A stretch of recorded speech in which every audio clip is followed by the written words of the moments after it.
ஆண்டவராகிய இயேசுவின் நாமத்தினாலே உங்களுக்கு என் அன்பின் வாழ்த்துக்கள். இந்த நாள் கால வேளையிலும் ஆராதனைக்கு வந்திருக்கிற உங்களை ஆண்டவராகிய இயேசுவின் நாமத்தினாலே வாழ்த்தி வரவேற்கிறேன். இன்றைக்கு நம்ம எல்லாருக்குமே தெரியும், நேற்றைய தினம் அகில உலகத்தில் பெண்கள் தினமாக கொண்டாடப்பட்டது. இந்த பெண்கள் தினத்தில் நாம் நிறைய பேருக்கு, நம்முடைய சகோதரிகள், நம்முடைய தாய்மார்கள் எல்லாருக்கும் நாம் வாழ்த்துக்களை சொல்லியிருப்போம். பெண்கள் இல்லை என்றால் நம்முடைய ஊழியம் இல்லை. ஒரு மனிதர் இப்படி சொன்னார், ஆண்டவர் பெரிய காரியங்களை செய்ய வேண்டும் என்றால் ஆண்டவர் ஆண்களை தெரிந்து கொள்ளுகிறார் என்று சொல்லுகிறார். அதே தேவன் மிகவும் பெரிய காரியங்களை செய்ய வேண்டுமானால் ஆண்டவர் பெண்களைத்தான் தெரிந்து கொள்ளுகிறார். உதாரணத்திற்கு, இஸ்ரவேல் ஜனங்களை விடுதலையாக்க தேவன் மோசேயை பயன்படுத்தினார். ஆனால் மோசேக்கு முன்பாக தேவன் மோசேயின் தாயை பயன்படுத்தினார். பெரிய காரியத்தை வரலாற்றில் செய்வதற்கு தேவன் பயன்படுத்தின பாத்திரம் பெண்கள். இன்னுமாக நாம் தாவீதை குறித்து பார்க்கிறோம். அவன் கரடியை கொன்றவன், சிங்கத்தை கொன்றவன், கோலியாத்தை கொன்றவன், லயன் கில்லர். அவனுடைய கதை எப்படி ஆரம்பிக்குது என்றால், ரூத் என்கிற ஒரு பெண் மூலமாகத்தான் அவனுடைய கதை ஆரம்பிக்கிறது. இஸ்ரவேல் ஜனங்களை, யூத ஜனங்களை விடுதலையாக்க தேவன் பயன்படுத்தின ஒரு பாத்திரம் எஸ்தர். அவளை ஆண்டவர் மிகவும் பயன்படுத்தினார். அதற்கப்புறம் நம்முடைய ரட்சிப்பு நமக்கு கிடைத்ததே, அந்த ரட்சிப்புக்கு ஆண்டவர் பயன்படுத்தின பாத்திரம் மரியாளை ஆண்டவர் பயன்படுத்தினார். பெண்கள் தேவனால் பயன்படுத்தப்பட்ட ஒரு பாத்திரம். இன்னும் சொல்லப்போனால் பெண்களை தேவன் இன்றைக்கும் பயன்படுத்தி கொண்டிருக்கிறார். பெண்களாய் பிறந்தவர்கள் ஒவ்வொருவருக்கும் இந்த பெண்கள் தினத்தில் நான் உங்களுக்கு வாழ்த்துக்களை சொல்லுகிறேன். ஒரு மனோ தத்துவ நிபுணர் இப்படி சொல்லுகிறார், 4 வயசில் ஒரு குழந்தை சொல்லுமா, அதனுடைய திங்கிங், அதனுடைய எண்ணம் எல்லாம் இப்படி இருக்குமா. 4 வயசாகும்போது, my mom can do anything, என்னுடைய அம்மாவால் எல்லாம் செய்ய முடியும், எதுனாலும் எங்கள் அம்மா செஞ்சுருவாங்க அப்படின்னு குழந்தையுடைய மனசுக்குள்ளே இருக்குமா. 12 வயதில் அந்த குழந்தையுடைய மனசில் இப்படி இருக்குமா, மை மாம் டசன்ட் நோ எவ்ரி திங், எங்கள் அம்மா எல்லாமே எங்கள் அம்மாவுக்கு தெரியாது. 14 வயதில் மாம் டசன்ட் நோ எனிதிங், எதுவுமே எங்கள் அம்மாவுக்கு தெரியாது அப்படி என்ற நிலைமை இருக்கும். 18 வயதாக இருக்கும்போது ஒவ்வொருவருக்கும் அவருடைய தாயை பற்றி இப்படி எண்ணம் இருக்குமா, எங்கள் அம்மா ஸோ பேக்வேர்டு, அவங்க டைமை, அவங்களுடைய காலம், பழைய கால கதையெல்லாம் பேசுகிறாங்க அப்படின்னு சொல்லுவோமா. 25 வயதாகும்போது my mom know few things அப்படி சொல்லுவோமா, எங்கள் அம்மாவுக்கு ஒரு சிலது தெரியும் அப்படி சொல்லுவோமா. 35 வயதாகும்போது ஒவ்வொரு மனிதனும் இப்படி சொல்லுவானாம், before we decide let's get mom's opinion, நாம் தீர்மானம் செய்வதற்கு முன்பாக அம்மாவினுடைய ஆலோசனையை கேட்கலாம் அப்படி சொல்லி நினைப்பார்களாம். 45 வயதாகும்போது ஜனங்கள் சொல்லுவார்களாம், I wonder at my mom, எங்கள் அம்மாவை குறித்து ரொம்ப ஆச்சரியப்படுகிறேன், எங்கள் அம்மா என்னை எப்படி வளர்த்தாங்க, எப்படி என்னை ஆளாக்குனாங்க, எப்படி என்னை படிக்க வச்சாங்க, எவ்வளோ கஷ்டப்பட்டுருப்பாங்க அப்படி சொல்லி ஒவ்வொரு மனுஷனும் 45 வயசில் சொல்லுவானாம். 65 வயதாகும்போது I wish to talk to my mom once again, என்னுடைய வாழ்க்கையில் இன்னும் ஒரு முறை என் அம்மாவோடு கூட நான் பேச விரும்புகிறேன் என்று ஒவ்வொரு மனிதர்களும் சொல்லுவது, இயங்குவது உண்டு. இது ஒரு மனோ தத்துவ நிபுணர் மனிதர்களை குறித்து, தாய்மார்களை குறித்து எழுதி வைத்திருக்கிற காரியம். இன்றைக்கு கால வேளையில் நான் என்ன பிரசங்கம் பண்ண போகிறேன் என்றால், 1 சாமுவேல் புத்தகத்திலிருந்து பிரசங்கிக்க விரும்புகிறேன். 1 Samuel, first Samuel is the book of great men of God. ஆண்டவரால் பயன்படுத்தப்பட்ட மிகவும் சிறந்த மனிதர்கள், சிறந்த ஆண்களை கொண்ட ஒரு புஸ்தகம் 1 சாமுவேல் புஸ்தகம். இந்த புஸ்தகத்தில் 3 மனிதர்களை முக்கியமான மனிதர்களாக நாம் பார்க்கலாம். சாமுவேல் தீர்க்கதரிசி, அதற்கப்புறம் சவுல் இஸ்ரவேலர்களின் முதல் ராஜா, அதற்கப்புறம் தாவீது ஆண்டவருடைய இருதயத்திற்கு ஏற்ற மனிதன். ஆனால் 1 சாமுவேல் புஸ்தகம் ஒரு பெண்மணி மூலமாகத்தான் துவங்குகிறது. இந்த 1 சாமுவேல் புஸ்தகத்தில் எத்தனை வல்லமையான ஆண்கள் இருந்தாலும் இந்த புஸ்தகம் ஆரம்பிப்பது ஒரு பெண்ணை வைத்து தான் இந்த புஸ்தகம் ஆரம்பிக்கிறது. அதுதான் நான் முதலே சொன்னேன், பெரிய காரியங்களை செய்ய தேவனுக்கு ஆண்கள் தேவை. ஆனால் மிகவும் பெரிய காரியங்களை தேவன் செய்ய வேண்டுமென்றால் பெண்கள் தான் தேவை. முதல் காரியம், இந்த பெண்கள் தினத்தில் நான் என்னுடைய பிரசங்கத்தின் தலைப்பு இப்படி வைத்திருக்கிறேன், marks of a great women. சிறந்த பெண்களின் அடையாளங்கள், சிறந்த பெண்மணியின் அடையாளம் என்ன என்று சொல்லி நான் ஒரு சில காரியத்தை சொல்ல விரும்புகிறேன். முதல் குறிப்பாக 1 சாமுவேல் 1ஆம் அதிகாரம் 1-2 வசனங்களிலே இப்படி எழுதப்பட்டிருக்கிறது. 2வது வசனத்தை வாசிப்போம். 2வது வசனத்தை மட்டும் வாசிக்கலாம். அவனுக்கு 2 மனைவிகள் இருந்தார்கள். ஒருத்தி பேர் அன்னாள், மற்றவள் பேர் பெனினாள். பெனினாளுக்கு பிள்ளைகள் இருந்தார்கள், அன்னாளுக்கோ பிள்ளைகள் இல்லை. முதல் குறிப்பு கிரேட் விமன். அவர்களுடைய அடையாளங்களில் முதல் அடையாளம், சிறந்த பெண்மணிகளுக்கு சிறப்பான பிரச்சனைகள் இருக்கும். Great mothers have great problems. சிறந்த பெண்களுக்கு இருக்கிற காரியம் சிறந்த பிரச்சனை இருக்கும். இங்கே ஒரு பெண்ணை குறித்து எழுதப்பட்டிருக்கிறது, அன்னாள். அன்னாளுக்கு பிள்ளை இல்லை. வசனம் சொல்லுகிறது, அன்னாளுக்கோ பிள்ளை இல்லை. பிள்ளை இல்லை என்கிற ஒரு காரியம் எதை காட்டுகிறது என்றால், யூதர்கள் மத்தியிலே அவர்களுடைய சிறுமையை காட்டுகிறது, அவர்களுடைய சாபத்தை காட்டுகிறது.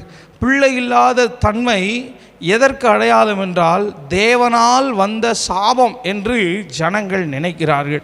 அந்த வசனத்தில் எப்படி எழுதப்பட்டிருக்கிறது, 1:5 எழுதப்பட்டிருக்கிறது, அன்னாளை சிநேகித்தபடியால் அவளுக்கு இரட்டிப்பான பங்கு கொடுப்பான், கர்த்தரோ அவள் கற்பத்தை என்ன செய்திருந்தார், அடைத்திருந்தார். இந்த கற்பம் அடைக்கப்பட்டதற்கு காரணம், அவளுக்கு பிள்ளை இல்லாததற்கு காரணம் என்ன? ஆண்டவர் தான் காரணம். அவள் அல்ல காரணம், அவள் கணவன் அல்ல காரணம், கர்த்தர் தான் காரணம். யாக்கோபினுடைய மனைவிகளை பாருங்கள். லேயாள், அவள் சொல்லுகிறாள், கர்த்தர் என் சிறுமையை பார்த்தார். ராகேலும் சொல்லுகிறார், ஆண்டவர் என் சிறுமையை பார்த்தார். பிள்ளை இல்லாத தன்மை எதை காட்டுகிறது என்றால், ஜனங்கள் வாழ்க்கையில் இருந்த சிறுமையை காட்டுகிறது. இன்னும் சொல்ல போனால், சங்கீதங்களின் புஸ்தகம் 127ஆம் சங்கீதம் 3வது வசனம் சொல்லுகிறது, பிள்ளைகள் கர்த்தரால் வரும் சுதந்திரம் என்று எழுதப்பட்டிருக்கிறது. இப்போ இங்கே அன்னாளுக்கு என்ன பிரச்சனை அப்படின்னா, குழந்தை இல்லை.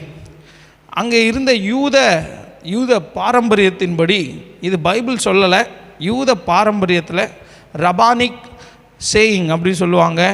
ஒரு யூத போதகர் இப்படி சொல்லுகிறார், 7 விதமான ஜனங்களை யூதர்கள் தங்கள் கூட்டத்திலிருந்து தள்ளி வைப்பார்கள். முதலாவது, திருமணமாகாத யூத ஆண்களை யூத கூட்டத்திலிருந்து தள்ளி வைக்க வாய்ப்பு உண்டு.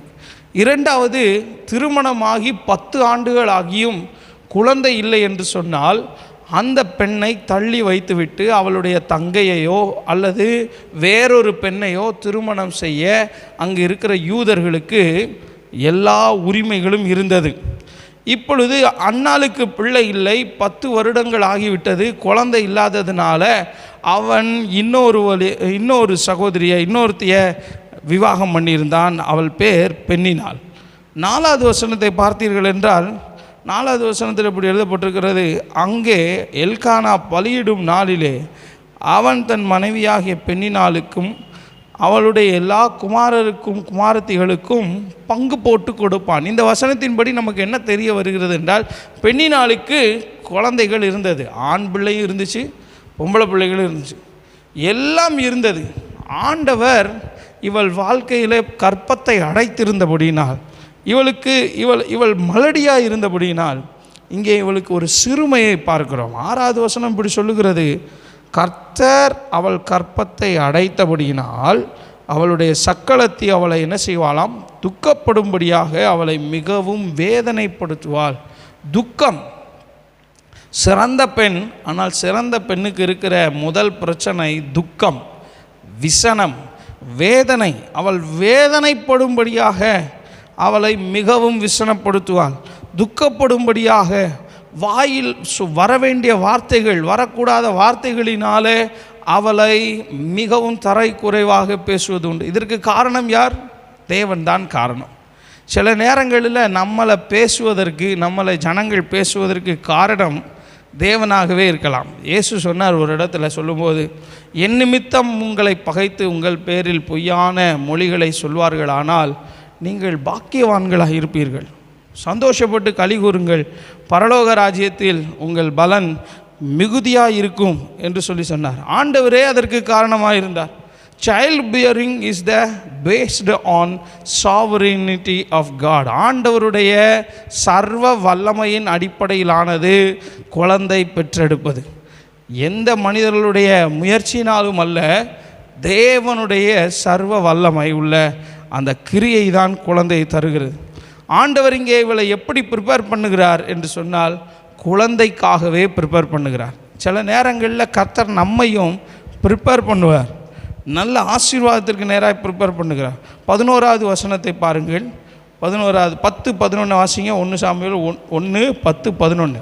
அவள் போய் மனம் கசந்து மிகவும் அழுது கர்த்தரை நோக்கி விண்ணப்பம் பண்ணி, சேனைகளின் கர்த்தாவே தேவரீர் உம்முடைய அடியாளின் சிறுமையை கண்ணோக்கி பார்த்து உம்முடைய அடியாளை மறவாமல் நினைத்தருளி உமது அடியாளுக்கு ஒரு ஆண் பிள்ளையை கொடுத்தால் அவன் உயிரோடு இருக்கும் சகல நாளும் நான் அவனை கர்த்தருக்கு ஒப்பு கொடுப்பேன். அவன் தலையின் மேல் சவரன் கத்தி படுவதில்லை என்று ஒரு பொருத்தனை பண்ணினாள். கவனிங்க, அவளுடைய வாழ்க்கையில் இருக்க அடுத்த பிரச்சனை மனக்கசப்பு, அழுகை. ஏன்னா அவளுக்கு குழந்தை இல்லை, அது ஒரு பிரச்சனை. துக்கப்படுத்துகிறாள், அது ஒரு பிரச்சனை. விசனப்படுத்துகிறாள், அது ஒரு பிரச்சனை. மனக்கசப்பு, மனசை தன்னைத்தானே கசந்து கொள்ளுகிற அனுபவம். அதுக்கப்புறம் மிகவும் அழுகை. 11ஆம் வசனத்தில் அவள் சொல்லுகிறாள், நான் சிறுமைப்படுகிறேன் ஆண்டவரே.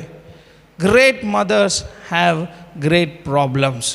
முதலாவது பெரிய சிறந்த பெண்மணிகளுக்கு இருக்கிற முதல் அடையாளம் சிறந்த பிரச்சனைகள் இருக்கலாம். ஆனால் கவலைப்படாதிருங்கள், கர்த்தர் உங்களோடு கூட தான் இருக்கிறார். கர்த்தரே காரணம் என்றால் கர்த்தரே அந்த காரணத்திற்குரிய வழியை திரும்ப மாற்றுவார். ஆண்டவரே அதற்குரிய சூழ்நிலைகளை மாற்றுவார். உங்கள் வாழ்க்கை மாறும். கர்த்தர் பெரிய காரியங்களை செய்வார். 2வது கிரேட் மதர். அவளுடைய அடையாளம் என்ன? 2வது என்னுடைய குறிப்பு, great mothers keep great priorities. சிறந்த பெண்கள், சிறந்த தாய்மார்கள் முக்கியத்துவம் கொடுக்க வேண்டிய காரியத்திற்கு முக்கியத்துவம் கொடுப்பார்கள். 3 முக்கியத்துவத்தை நாம் அன்னாளின் வாழ்க்கையிலிருந்து கற்றுக்கொள்ளலாம். 1:15 அப்படி எழுதப்பட்டிருக்கிறது, அவள் ஆண்டவருடைய சமூகத்திற்கு போய். 1:15 கடைசி பகுதியில் இப்படி எழுதப்பட்டிருக்கிறது, நான் கர்த்தருடைய சந்நிதியில் என் இருதயத்தை ஊற்றிவிட்டேன். இங்கே அன்னாளை பற்றி நாம் பார்க்கிறோம். அன்னா she did not complain about பென்னினா. அவள் போய் பென்னினாவை பற்றி கம்ப்ளைண்ட் பண்ணலை.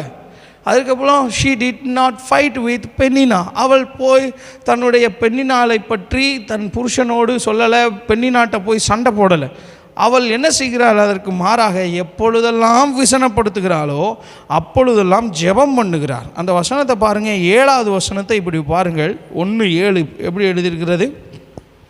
அவள் கர்த்தருடைய ஆலயத்திற்கு போகும் சமயத்தில் அவள் வருஷந்தோறும் அந்த பிரகாரமாய் செய்வாள். வருஷந்தோறும் அந்த பிரகாரமாக, வருஷந்தோறும் துக்கப்படுத்துவாள். எல்லாரும் சர்ச்சுக்கு போவாங்க, எல்லாரும் சர்ச்சுக்கு போய் சந்தோஷமாக இருப்பாங்க, ஆண்டவருக்கு பலி செலுத்துவாங்க, சாப்பிடுவாங்க, நல்ல சந்தோஷமாக இருப்பாங்க. ஆனால் வருஷந்தோறும் அன்னாளை அவளுடைய சக்களத்தி மனம் மடிவாக்குவாள். அந்த வசனத்தை பாருங்கள், 7வது வசனம், இவள் அவளை மனம் மடிவாக்குவாள்.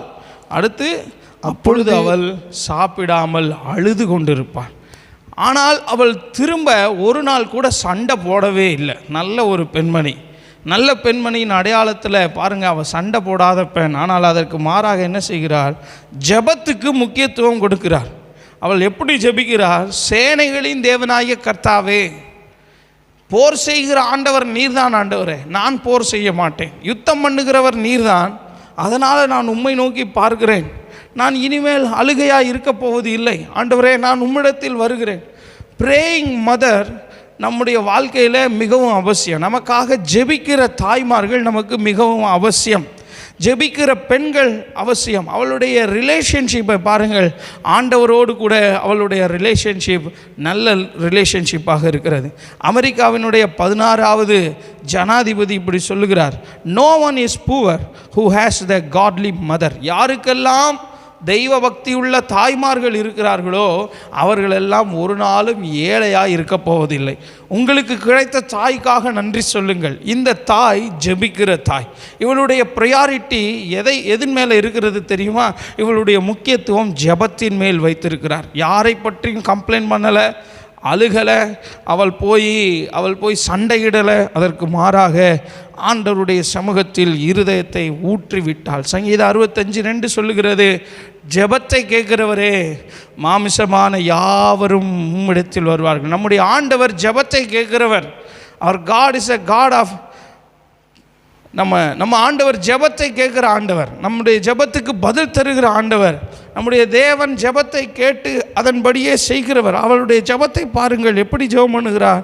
ஆண்டவரே 11ஆம் வசனத்தில், தேவரீர் உம்முடைய அடியாளின் சிறுமையை கண்ணோக்கி பார்த்து உம்முடைய அடியாளை மறவாமல் நினைத்தருளி உமது அடியாளுக்கு ஒரு ஆண் பிள்ளையை கொடுத்தால் அவன் உயிரோடு இருக்கும் சகல நாளும் நான் அவனை கர்த்தருக்கு ஒப்பு கொடுப்பேன். அவன் தலையின் மேல் சவரகன் கத்தி படுவதில்லை என்று பொருத்தனை பண்ணினாள். 12ஆம் வசனம் சொல்லுகிறது, அவள் வெகு நேரம் ப்ரேயர் பண்ணினாள். அவள் ஜெபத்தை நிறுத்தவில்லை. She continued in praying. அவள் ஜெபத்தில் உறுதியாய் தரித்திருந்தாள். நம்முடைய ஆண்டவர் ஜெபத்தை கேட்கிறவர். இவளுடைய வாழ்க்கையில் ஜெபத்துக்கு முக்கியத்துவம் கொடுத்தார். குறிப்பாக கேட்குறார். அவள் ஜெபத்தை பாருங்கள், எனக்கு பொம்பளை பிள்ளை வேணும், எனக்கு ஏதோ ஒரு பிள்ளை தாங்க, அப்படி கேட்கல. அவள் கேட்குறா, ஆண்டவரே எனக்கு ஒரு ஆம்பளை பிள்ளை தாங்க, ஒரு ஆண் குழந்தையை தாங்க, அதை நான் உங்களுக்கே தந்துடுவேன் அப்படி சொல்லுகிறேன். இரண்டாவது, அவளுடைய ப்ரையாரிட்டியை பாருங்கள். 4-5 வசனத்தில் அவளுக்கும் அவளுக்கு ஹஸ்பண்டுக்கும் இருக்கிற அந்த உறவை பாருங்கள். 4-5 வசனத்தில் இப்படி எழுதப்பட்டிருக்கிறது, அங்கே எல்கானா பலியிடும் நாளிலே அவன் தன் மனைவியாகிய பெண்ணினாளுக்கும் அவளுடைய எல்லா குமாரருக்கும் குமாரத்திகளுக்கும் பங்கு போட்டு கொடுப்பான். அன்னாளை சிநேகித்தபடினால் அவளுக்கு ரெட்டிப்பான பங்கு கொடுப்பான். 2 பேருக்குள்ள ஒரு நல்ல அண்டர்ஸ்டாண்டிங். இவளுடைய அடுத்த ப்ரையாரிட்டி தன் கணவனோடு கூட இருந்தது. ஒரு நல்ல பெண் தன் கணவனோடு கூட நல்ல உறவில் இருப்பாள். இவ அழுகும்போது அவளுடைய ஹஸ்பண்ட் என்ன சொல்கிறாரு, நான் கண்டிப்பாக இப்படி சொல்ல மாட்டேன். 8வது வசனம், ஒரு நல்ல கணவன் அவன் எப்படி பேசுகிறான் பாருங்களேன். அவள் புருஷனாகிய எல்கானா அவளை பார்த்து, அண்ணாளே ஏன் அழுகிறாய், ஏன் சாப்பிடாதிருக்கிறாய், ஏன் சஞ்சலப்படுகிறாய், 10 குமாரரை பார்க்கிலும் நான் உனக்கு அதிகம் அல்லவா. அவர்கள் 2 பேருக்கு இருக்கிற அன்பை பாருங்கள். ஒருத்தர் எப்படி சொல்கிறாங்கன்னா, ஏன் சாப்பிடாமல் இருக்க, ஏன் அழுகிற, ஏன் கவலைப்படுற, ஏன் சஞ்சலப்படுற, நான் இருக்கேன் உனக்கு. அவங்க 2 பேருடைய அன்பு மிகவும் பெரிய அன்பாக இருக்கிறது. உலகத்தில் இப்படி சொல்லுவாங்க, லவ் இஸ் பிளைண்ட், காதலுக்கு கண் இல்லை. ஆனால் நான் சொல்லுவேன், marriage is the I opener. Love is blind but marriage is the I opener. நாம் காதலுக்கு கண் இல்லை, ஆனால் கல்யாணம் பண்ணும்போது கண் திறந்துடும். என்ன நடக்க போகுதுன்னு சொல்லி நமக்கு தெரியாது. பாருங்கள், இங்கே இவங்க 2 பேருக்குள்ள ஒரு அண்டர்ஸ்டாண்டிங். அவர்கள் 2 பேரும் ஒருத்தரை ஒருத்தர் புரிந்து கொண்டு செயல்படுகிறார்கள். நான் உனக்கு அதிகம் அல்லவா. அவளுடைய ப்ரையாரிட்டி 2வது முதல்ல ஆண்டவர் மேலே வைத்திருந்தால், 2வது தன்னுடைய கணவன் மேலே வைத்திருக்கிறார். 3வது பாருங்கள், அவளுடைய ப்ரையாரிட்டியை பாருங்கள். ஒரு நல்ல பெண்மணி, சிறந்த பெண்மணி. 1:22 வாசிப்போம். 1ஆம் அதிகாரம் 22வது வசனம். அன்னாள் கூட போகவில்லை. அவள் பிள்ளை பால் மறந்த பின்பு அவன் கர்த்தரின் சந்நிதியிலே காணப்படவும் அங்கே எப்பொழுதும் இருக்கவும் நான் அவனை கொண்டு போய் விடுவேன் என்று தன் புருஷனிடத்தில் சொன்னாள். கவனிங்க, அவள் போய் ஜெபம் பண்ணி வந்ததற்கு அப்புறம் துக்கமுகமாக இருக்கவில்லை, வேதனைப்படவில்லை. கர்த்தர் அன்னாளை நினைத்தருளினார். அன்னாளுக்கு குழந்தை கொடுத்தார். குழந்தையை கொடுத்த உடனே மறு வருஷம் சர்ச்சுக்கு போகணும். ஆனால் அன்னாள் கூட போகவில்லை. ஆனால் அதற்கு பதிலாக என்ன செய்கிறாளாம் வசனம் சொல்லுகிறது, அந்த குழந்தையை பால் கொடுத்து வளர்க்கிறாள். கிட்டத்தட்ட 6-7 வயது வரைக்கும் அவள் குழந்தையை பால் கொடுத்து குழந்தைக்கு தேவையானவைகளை செய்து வளர்க்கிறார். 3வது அவளுடைய ப்ரையாரிட்டி தன்னுடைய பிள்ளையின் மேல் இருந்தது. பிள்ளைக்கு இயற்கையான ஆகாரத்தையும் கொடுக்கிறார், அதோடு கூட சேர்ந்து ஆவிக்குரிய ஆகாரத்தையும் கொடுக்கிறார். ஸ்பிரிச்சுவல் ஃபுட் அதையும் கொடுக்கிறார், அதை சேர்த்து இயற்கையான ஃபுட்டையும் தேவையானதையும் கொடுக்கிறார். கவனிங்க, அந்த சூழ்நிலை எப்படிப்பட்ட சூழ்நிலை தெரியுமா? நியாயாதிபதிகள் புஸ்தகம் கடைசி அதிகாரத்தில் இப்படி எழுதப்பட்டிருக்கிறது. நியாயாதிபதிகள் புஸ்தகம் 21ஆம் அதிகாரம் 25வது வசனத்தை பார்த்தால் இப்படி எழுதப்பட்டிருக்கிறது, அந்நாட்களிலே இஸ்ரவேலில் ராஜா இல்லை. அவனவன் தன் தன் பார்வைக்கு சரி போனபடி செய்தான். அன்னைக்கு ராஜா இல்லை, ராஜா இல்லாத நாளில் மனசுக்கு இஷ்டமானதெல்லாம் செஞ்சுக்கிட்டு வந்தாங்க எல்லாரும். அந்த சூழ்நிலையில் தன் பிள்ளையை சரியாய் வளர்த்தார். ஏலி என்கிற ஒரு ஆசாரியன் இருந்தான். அவனுக்கு கண்கள் தெரியவில்லை, கண்ணு மங்கி போய்விட்டது, பிரத்யட்சமான தரிசனம் இல்லை, ஆண்டவரும் பேசவில்லை, கண்ணும் தெரியலை. ஏலிக்கு 2 பிள்ளைகள் இருந்தார்கள். அந்த 2 பிள்ளைகளும் என்ன செய்கிறாங்களா, ஆசரிப்பு கூடாரத்தில் வருகிற ஸ்திரீகளோடு விபச்சாரம் பண்ணுகிறார்கள், வேசித்தனம் பண்ணுகிறார்கள். தெய்வ பயம் இல்லை. ஆண்டவருக்கு கொடுக்க வேண்டிய காணிக்கைகளிலே ஜனங்கள் நிர்விசாரமாய் கொடுக்கிறார்கள், மிகவும் கசப்பாய் கொடுக்கிறார்கள். அதற்கு காரணம் இந்த ஏலியின் பிள்ளைகள், ஊழியம் செய்கிறவர்கள். இவர்களுடைய பிள்ளைகளுடைய அக்கிரமத்தின் நிமித்தம் ஜனங்கள் மிகவும் வேதனைப்பட்டார்கள். வசனம் சொல்லுகிறது, அந்த சூழ்நிலையிலே சாமுவேல் வளர்ந்தான். 1 சாமுவேல் 3ஆம் அதிகாரத்தை எடுத்துக்கொள்ளுங்க. 3ஆம் அதிகாரம் 19வது வசனத்தை பாருங்களேன். சாமுவேல் வளர்ந்தான், கர்த்தர் அவனோடே கூட இருந்தார். கர்த்தர் அவன் கூட இருந்தார். அவர் தம்முடைய எல்லா வார்த்தைகளிலும் ஒன்றையாகிலும் தரையிலே விழப்போக விடவில்லை, விழுந்து போக விடவில்லை. பாருங்க, சாமுவேல் வளர்ந்தான், கர்த்தர் அவனோடு கூட இருந்தார். அதற்கு காரணம் யாருங்க? ஏலி சொல்லி கொடுத்துருப்பாரா சாமுவேலுக்கு? கிடையவே கிடையாது. ஏலி தன் பிள்ளைகளுக்கே சொல்லி கொடுக்க தவறிவிட்டான். ஏலியின் பிள்ளைகள் தகப்பன் பேச்சை கேட்கவில்லை. காரணம், கர்த்தர் அவர்களை சங்கரிக்க சித்தமாக இருந்தார். ஆனால் அந்த குட்டி வயசில் தன்னுடைய பிள்ளைக்கு முக்கியத்துவம் கொடுத்து வசனத்தை சொல்லி கொடுத்து, பெண்ணினாளுக்கு 10 பிள்ளைகள் பிறந்தது. 10 பிள்ளைகளில் ஒரு பிள்ளை கூட ஊழியத்துக்கு வரலை. ஆனால் இந்த ஒத்த பிள்ளை ஊழியத்துக்கு வந்தான். அந்த ஒத்த பிள்ளையை கர்த்தர் பயன்படுத்தினார். கர்த்தர் அவனோடு கூட இருந்தார். கர்த்தருடைய சமூகம் அவனோடு கூட இருந்தது.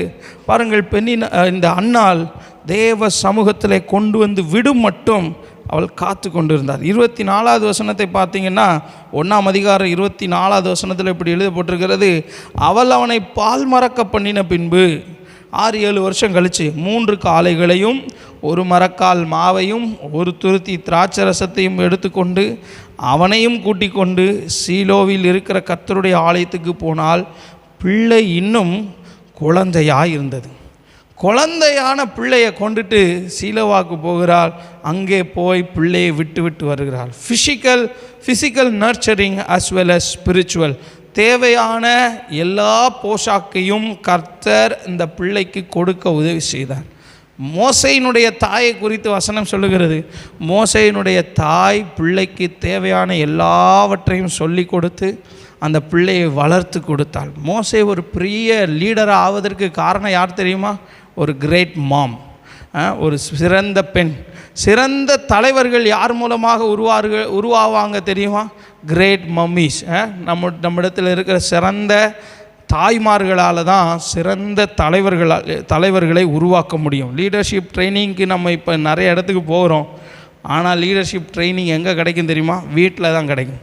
நம்முடைய சிறந்த தாய்மார்கள் சிறந்த தலைவர்களை உருவாக்குவார்கள். 2 காரியத்தை சொன்னேன். முதல்ல, great mothers have great problem. 2வது, great mothers keep great priorities. And 3rd one, great mothers make great plan. சிறந்த தாய்மார்கள், சிறந்த பெண்கள் எதை உருவாக்குவார்கள் என்றால் சிறப்பான திட்டத்தை அவர்கள் செய்வார்கள். நான் சொல்லுகிற வசனத்தை வாசியுங்கள். 1ஆம் அதிகாரம் 26வது வசனத்தை பாருங்கள். அப்பொழுது அவள், என் ஆண்டவனே, இங்கே மண்டையிலே நின்று கர்த்தரை நோக்கி விண்ணப்பம் பண்ணின ஸ்திரீ நான் தான், அந்த ஸ்திரீ நான் தான் என்று என் ஆண்டவனாகிய உம்முடைய ஜீவனை கொண்டு சொல்லுகிறேன். இந்த பிள்ளைக்காக விண்ணப்பம் பண்ணினேன். நான் கர்த்தரிடத்தில் கேட்ட என் விண்ணப்பத்தின்படி எனக்கு கட்டளையிட்டார். ஆகையால் அவன் கர்த்தருக்கென்றே கேட்கப்பட்டபடியினால் அவன் உயிரோடு இருக்கும் சகல நாளும் அவனை கர்த்தருக்கென்றே ஒப்பு கொடுக்கிறேன் என்றால் அவன் அங்கே கர்த்தரை பணிந்து கொண்டான். பாருங்க, இந்த அன்னாள் தன்னுடைய பிள்ளையை குறித்து ஒரு பெரிய திட்டம் தீட்டுகிறார். அந்த தேசத்தின் சூழ்நிலை என்ன? தேசத்தில் இருக்கிற ஜனங்களுக்குள்ளே தெய்வ பயம் இல்லை. ஊழியர்கள் தவறிவிட்டார்கள். ஊழியர்கள் பாவத்தில் விழுந்து விட்டார்கள், துன்மார்க்க ஜீவியம் ஜீவிக்கிறார்கள். இந்த சூழ்நிலையின் மத்தியில் அந்த குட்டி பிள்ளைய கொண்டு போய் ஆலயத்தில் விடுகிறாள். 3ஆம் அதிகாரம் 1வது வசனம் சொல்லுகிறது, சாமுவேல் என்னும் பிள்ளையாண்டான் ஏலிக்கு முன்பாக கர்த்தருக்கு பணிவிடை செய்து கொண்டிருந்தான். ஒரு பெரிய திட்டம் தீட்டுகிறாள். வரப்போகிற 50 ஆண்டுகளுக்கு என் தேசத்தில் பெரிய மாற்றம் வர வேண்டும், அதனால் என்னுடைய சின்ன பிள்ளைய நான் ஆண்டவர் சமூகத்தில் கொண்டு போய் விடுகிறேன் என்று சொல்லி விடுகிறா. அங்கே தேவன் அந்த சாமுவேலோடு கூட பேசுகிறான். நம்முடைய ஆண்டவர் பேசுகிற தேவன். ஆண்டவர் ஏலியினிடத்தில் பேசவில்லை, வயதான ஏலியினிடத்தில் பேசவில்லை, குட்டி சாமுவேலினிடத்தில் ஆண்டவர் பேசுகிறார். என்ன பேசுகிறார் தெரியுமா? குட்டி பிள்ளைங்கிட்ட நம்ம என்ன பேசுவோம்? உனக்கு என்ன சாக்லேட் பிடிக்கும், என்ன கலர் ட்ரெஸ்ஸு பிடிக்கும். ஆனால் ஆண்டவர் அதை பேசலை. தேசத்தில் நடக்கிற அக்கிரமங்களை குறித்து பேசுகிறார். தேசத்தில் நான் என்ன செய்ய போகிறேன் என்று சொல்லி பேசுகிறார். ஒரு பெரிய தீர்க்கதரிசியை உருவாக்க போகிறேன் என்று சொல்லுகிறார். நான் பெரிய ராஜாவை ஒருவனை உருவாக்க போகிறேன் பேசுகிறார். யார்கிட்ட? ஒரு குட்டி தீர்க்கதரிசிகிட்ட பேசுகிறார், குட்டி சாமுவேல்கிட்ட பேசுகிறார். 3ஆம் அதிகாரம் 20வது வசனத்தில் இப்படி எழுதப்பட்டிருக்கிறது, சாமுவேல் கர்த்தருடைய தீர்க்கதரிசி தான் என்று தான் முதல் பெர்சபா மட்டும் உள்ள சகல ஜனங்களும் சகல இஸ்ரவேலருக்கும் விளங்கினது. கர்த்தர் பின்னும் சீலோவாவிலே தரிசனம் தந்தருளினார். கர்த்தர் சீலோவாவிலே தம்முடைய வார்த்தையினாலே சாமுவேலுக்கு தம்மை வெளிப்படுத்தினார். நம்முடைய ஆண்டவர் பேசினார். எப்படி பேசினார்னா, அவன் சொன்னது எல்லாமே நடந்தது. குட்டி சாமுவேல், இந்த குட்டி சாமுவேல்கிட்ட ஆண்டவர் பேசணும்னு சொல்லி ஒரு பெரிய பிளான் பண்ணது யார் தெரியுமா? அவனுடைய தாய். அவனுடைய தாய் ஒருவேளை அவனை வீட்டுக்குள்ளே வச்சுருந்தான்னா, அந்த ராமதாயும் ஊர்லேயே வச்சுருந்தான்னா, இங்கே ஆண்டவர் அவனோடு கூட பேசியிருக்க மாட்டார். ஆண்டவருடைய சன்னிதானத்தில் கொண்டு வந்து விட்டார். ஆண்டவருடைய சன்னிதானத்தில் கொண்டு வந்து விடுவது மிகவும் வேதனையான காரியம்தான், உண்மைதான். இன்றைக்கி ஹாஸ்டலில் குழந்தைங்க படிக்கும். வாரத்துக்கு ஒரு முறை பெற்றோர் என்ன செஞ்சிடுவோம்? போய் பார்த்துடுவோம். அவங்களுக்கு தேவையான சாப்பாடு, ட்ரெஸ்ஸு, அவங்களுக்கு தேவையான எல்லா காரியத்தையும் கொடுத்துருவோம். ஆனால் இந்த குட்டி சாமுவேலை சர்ச்சில் போய் விட்டதுக்கப்புறம் வருஷத்துக்கு ஒரு முறை போவா. ஒரு சிறிய சட்டை தைத்து கொண்டு போவாள் அண்ணாள். வருஷம் முழுவதும் அவன் தனியாக தான் இருக்கணும். அந்த குட்டி பிள்ளை தாய் தகப்பனை விட்டு வாழ்கிறது மிகவும் கஷ்டம். அந்த தாயும் மிகவும் நீண்ட நாள் கழித்து பிறந்த குழந்தை இந்த பிள்ளையை விட்டுட்டு வாழ்கிறது கஷ்டம். ஆனால் அந்த தாய் இதை அவளுக்கு லாபமாக இருந்ததை ஆண்டவருக்காக கொடுத்து விட்டாள். ஆண்டவர் அந்த குழந்தையை பயன்படுத்தினார். ஒரு அல்லேலூயா சொல்லுவோமா? நம்முடைய ஆண்டவர் யாரையும் பயன்படுத்த முடியும், எவரையும் பயன்படுத்த கர்த்தரால் முடியும். 3 காரியத்தை சொன்னேன். சிறந்த தாய் என்ன செய்வாள் என்றால் சிறந்த திட்டத்தை தீட்டுவாள். இந்த சின்ன சாமுவேலை கர்த்தர் பயன்படுத்தினார், தீர்க்கதரிசியாக பயன்படுத்தினார். தேசங்களுக்கு தீர்க்க தரிசனம் சொன்னான். ஆசாரியனாக பயன்படுத்தினார். அவன் ஆசாரிய ஊழியம் செய்தான். அவன் ஆசாரிய வகுப்பில் பிறந்தானா தெரியவில்லை, ஆனால் ஆண்டவருக்கு முன்பாக அவன் ஆசாரிய ஊழியம் செய்தான். 3வது நாம் பார்க்கிறோம், அவன் ராஜாக்களை அபிஷேகம் பண்ணினான். சவுலை ராஜாவாக அபிஷேகம் பண்ணினான். அதற்கப்புறம் கிங் டேவிட்டை ராஜாவாக அபிஷேகம் பண்ணினான். இதற்கெல்லாம் காரணம் ஒரு தாய் எடுத்த தீர்மானம். ஆண்டவர் இவனை கிங் மேக்கராக பயன்படுத்தினார், ஒரு ப்ராஃபட்டாக பயன்படுத்தினார், ஒரு ப்ரீஸ்டாக பயன்படுத்தினார். இவன்கிட்ட என்னெல்லாம் ஆண்டவர் சொன்னாரோ அவைகள் எல்லாம் நிறைவேறினது, அவைகள் எல்லாம் நடந்தது. தேவனும் அந்த குட்டி குழந்தை கூட பேசினார். இதற்கு காரணம் நான் சொல்லுவேன், அவனுடைய தாயினுடைய தீர்மானம், அவன் தாயினுடைய திட்டம், அவன் தாயினுடைய தீர்மானத்தை கர்த்தர் பார்த்தார், ஆசீர்வதித்தார், பயன்படுத்தினார். 3 காரியத்தை சொல்லுகிறேன். சிறந்த பெண்களுக்கான அடையாளம். சிறந்த பெண்களுக்கு ஒருவேளை பிரச்சனைகள் பெரியதாக இருக்கலாம், கவலைப்படாதிருங்கள், கர்த்தர் உங்களோடு கூட இருக்கிறார், பிரச்சனைகளை மாற்றுகிறவர். சிறந்த பெண்கள் சிறந்த ப்ரையாரிட்டிஸ் கொடுப்பார்கள், சிறந்தவைகளுக்கு முக்கியத்துவம் கொடுப்பார்கள். எது உங்களுக்கு தேவை? தேவனா உலகமா? ஹஸ்பண்டா அல்லது உலகமா? பிள்ளையா அல்லது உலகமா? Invest your life with your children. உங்களுடைய வாழ்க்கையை உங்கள் பிள்ளைகளோடு கூட செலவழியுங்கள். அவர்கள் வாழ்க்கையில் நீங்கள் செலவழிக்கிற அந்த நேரம், அந்த வசனங்கள் ஒரு நாளும் வீண் போகாது. ஆண்டவர் அவர்களை பயன்படுத்துவார். Great mothers make great plans. நாம் ஜெபம் பண்ணுவோம். ஆண்டவரே, உம்முடைய நாமத்தில் நாங்கள் ஜெபிக்கிறோம். எல்லாரும் கண்களை மூடி ஜெபம் பண்ணுவோம். சர்வ வல்லமை உள்ள தேவனே, அன்பின் பிதாவே, நாங்கள் எங்களுக்கு மட்டும்தான் பிரச்சனை என்று நினைக்கும் போதெல்லாம் வேதத்தில் அநேக பெண்கள் ஆண்டவரே பிரச்சனையோடு கூட ஆண்டவரே போயிருக்கிறார்கள். அவர்களுடைய பிரச்சனைகளை மாற்றின தேவன், ஆண்டவரே அவர்களை உயர்த்தின தேவன். எங்கள் வாழ்க்கையிலும் இருக்கிற பிரச்சனைகளை மாற்ற உம்மால் கூடும். ஆண்டவரே இயேசுவே, நாங்கள் உம்முடைய காரியங்களுக்கு முக்கியத்துவம் கொடுக்க, தேவனுடைய ராஜ்யத்தையும் அது நீதியையும் தேட எங்களுக்கு கிருபை தருவீராக. ஆண்டவரே, உம்மை குறித்த கவனம் ஆண்டவரே எங்களுக்கு இருப்பதாக. ஜபத்துக்கு முக்கியத்துவம் கொடுக்க எங்களுக்கு உதவி செய்யும். எங்கள் பிள்ளைகளுக்கு ஆண்டவரே நாங்கள் முக்கியத்துவம் கொடுக்க எங்களுக்கு கிருபை தாரும். எங்கள் கணவருக்கு, எங்கள் மனைவிக்கு, எங்கள் குடும்பத்துக்கு நாங்கள் முக்கியத்துவம் கொடுக்க கிருபை தருவீராக. ஆண்டவரே, ஒரு சிறந்த திட்டத்தை எங்கள் தேசத்துக்காக, எங்கள் பிள்ளைகளின் வாழ்க்கையிலே வகுக்க எங்களுக்கு தேவையான ஞானத்தை தாரும்.